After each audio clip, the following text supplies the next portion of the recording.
Новиот бугарски премиер Кирил Петков по официјалниот избор на владата во Народното собрание порача дека таа ќе ја задржи позицијата на земјата во врска со барањата кон Македонија, но ќе ја надгради со проширување на комуникацијата и формирање на дополнителни работни групи кои ќе се среќаваат на месечна основа.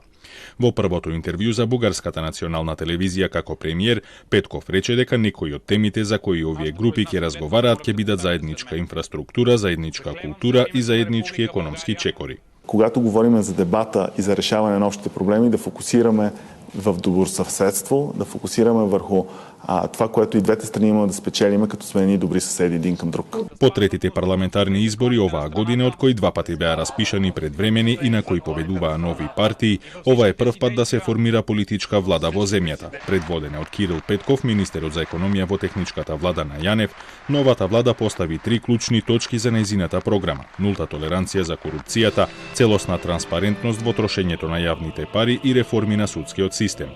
Покрај тоа пред незе стојат три тешки кризи за решавање: демографската, енергетската и корона кризата.